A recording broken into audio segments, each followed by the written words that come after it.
bafowethu nisakhumbula ndithi kukhona aba bese bebanjiwe abase EMPD bebanjelwa eza pressure stone ezalahleka after futhi kufike witness K apha kuMadlanga Commission wafike wa implicator isiqwesi sakhe plus Brigadier Julius Mkhwanazi. Hayike nge3 ka July if not mistaken zaba khona eza arrest ezenziwa ba appearile ke ecourt. Akwenzeke nje simanga kula case into engeke understand because uwitness K Mos wayechilo wathi no Brigadier Julius Mkhwanazi uyatyholeka kulanto but ke akakange afakwe kule case yani mangaza kubanjwe u-ATN kwabanjwa uCasha Stolz kwabanjwa noAdrian Mackenzie ne. Hey dibene nento ethi apha u-ATN i-state siya withdraw ama charges against yena that kaloku ithina lento already akubanga kudala bafowethu kwathiwa igqwetha lakhe lithi nje khona i-possibilities banazo nje injongo zokuthini zokusuwa i-state sibuye then the other two ke ngoku uCasha Stolz plus uMackenzie baphumile bangaphandle bafowethu ngebail okwelixeshana. Hey uba uyawuzala Nkomoni asiyazi phofu uBrigadier Julius Mkhwanazi ebengekho seduze kwabo kule case phansi ngoba thina sisazi into yoba nayo yabandanyaneka kule case. Asigqitheni bafowethu size kwindaba kaKarim Sulumane. Karim Sulumane bokumela into yoba uza kuMadlanga Commission for into yoba kuzothethiswana ngeappearance yakhe xa yena kumele eze apha hayi uvele agule into entsha. Hayi ke ivelile into ethi uKarim Sulumane uyabonakala eGalavanta.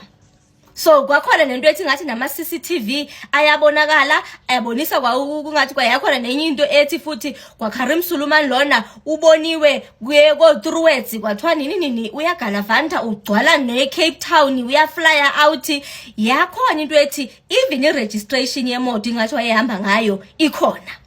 So uyivezile uchakalaka into efana naleyo pha kuMadlanga Commission. Bafethu ayiphelelanga apho lonto leyo. IMadlanga Commission yaveza into ethi hayi ngendlela babona ngayo sokungathi ngoku bazosaphina ugqirha lo kaKarim Sulumane. Lothe uKarim Sulumane uyagula xa kumele eze kuMadlanga Commission ingathi ngoku sebefuna yena azohlala kwesasitulo azophendula ngokugula kukaKarim Sulumane. Phofu wanayo into echakalaka ethi nje njoba sibhizi esehlise senyusa nje akamanga kwelicala kwelisiwe business hayi imali kusangena ama millions. Njoba kumele kusitotshwane nobuqhophololo nobugulukudu nje hayi kwi-business yakho uKarim Sulumane hayi ayimanga iyaqhubeka. Dize kwindaba kaVusimuzi Khet Matlala bafethu uVusimuzi Khet Matlala bokumeba uya appear kuMadlanga Commission appearile uVusimuzi Khet Matlala. However igqwetha lakhe lize liamele into yoba lizofuna lizo-applyela i-postponement bafuna into yoba makupostponwe lanto uba makathethe pha kuMadlanga Commission. Hayi futhi zithe i-commissioners zingathi ziyazazi le labhulule labethi idolo phansi uphethe engathini engavela hayi bafethu andikwazi ukuyilibala nje uthe engena uVusimuzi Khet Matlala mosi bese siyazi vele ba i-security izaqinisa izatightnishwa ebihamba nondade yamkhumbula undade lo wathi nje owathi xa lofika wathi hayi yena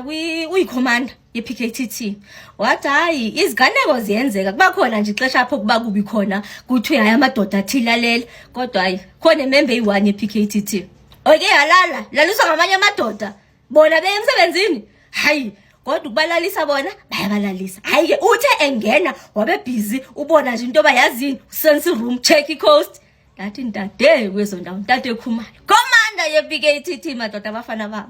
Siphumeni kulonto so uVusimuzi Khet Matlala i-testimony yakhe upostponele i1 zika September 2026 sithe siyiqonda into yoba hekutheni ngathi ikudala nje kwakuthi ngapha ne-statement sakhe kumele ba-submit in 2 weeks. Yakhona into engathi badlala umrabaraba because khona babugula ukuthi andithi bose befuna ukubenza i-IDEC kwangathi ngabantu abathi makuze i-IDEC iqala i-IDEC leyo iboss yakhona ebokuthe xa kumele eze apha kwathiwa uyagula ngongathi naye uthi makuzoVusimuzi Khet Matlala qala. Uyabona into yoba ngoku songunamnam bafethu uWinnie Mandela we-EFF sokuvele into ingathi unenhloso zokubeka intambo phansi ufuna ukuresigna. Uresigna njalo ushiya njani wenza amanyundululu anje ikhona nje into engayetsho njalo ethi hayi ingathi uthi ufuna ukushiya intambo phansi aresign hayi ke phofu ukuthi andithi ngosenza manje uqoshelisa nje yonke lento because ndiyazi into ba bakhona engathi bashiyekele nje ukuthi kuke kwafika pho witness N no O nezinye witness ezifike zampenta nje ngendlela engekho right zasibonisa ubugulukudu abubo la mama lowana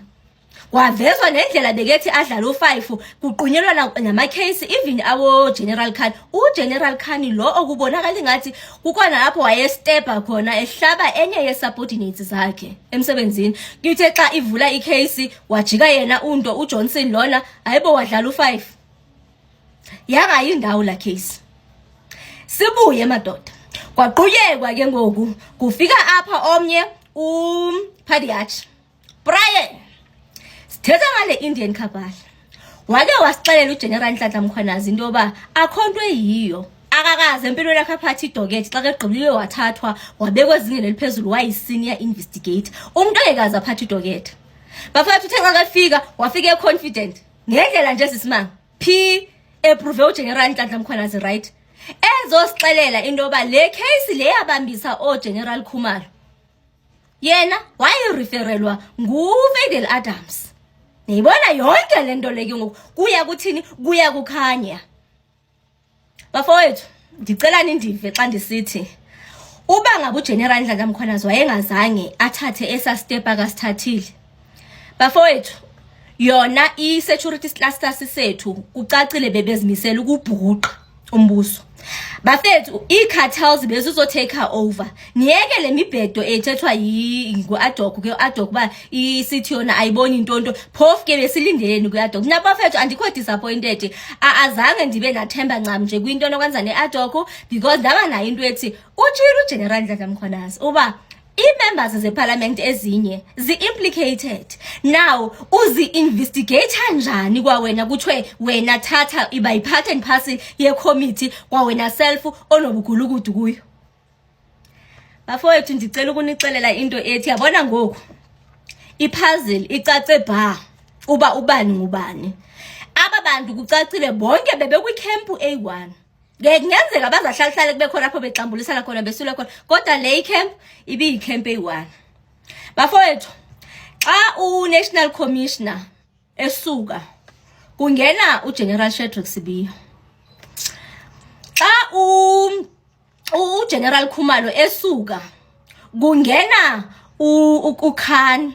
ngapha xa ubagqiya kuthiwa uNational Commission appear court kwabonakala uFadel Adams bebhiyoza ehamba nala steward lo ngathi bodyguard ntontoni nje ekaGeneral Shadrack Sibiya Fadel Adams lona obonakala kuthiwa kaloku wayehamba ngama blue lights anento kwenza no kubani nalo okay hayibona kwazi kaloku libala igama lakhe bana hey alikwazi ukulibala nje igama lakhe but nonetheless ngizalikhumbula igama lakhe lo naye oyebeke busy nento zopholo Solomon so iyacaca yonke lento yoba kwenzekala ntoni apha otherwise hayi yona umbuso bebobhukuqile bafethu and then kube khona ezino Cat Matlala hayi ibanine picture nje sokuphetho Cat ezino Cat Matlala kuphetho ezino Katiso Molefe niyayibona yonke lento le ubibiza thini hayi bafowethu uGeneral Nhlanhla Mkhwanazi sengathi nje noThixo angamengezelela iminyaka yokuphila seyidinga impilo yakhe hayi bafowethu miyeke ininzi into yenzeke eSouth Africa bafethu lo muntu engiphansi kumlibala nguMcBride ndimlibala njani uMcBride so niyayibona le camp kubephi kukhona nala bishop lowana nayibeke so basically bonke abantu okubonakala ukuthi bebe against uGeneral Nhlanhla Mkhwanazi sesiya understand ngokunto ba kungani be against uGeneral Nhlanhla ngoba ingathi bonke bakwi camp eseside neli1 bonke nje futhi xa uthi uyabaqolasela bonke base campini A1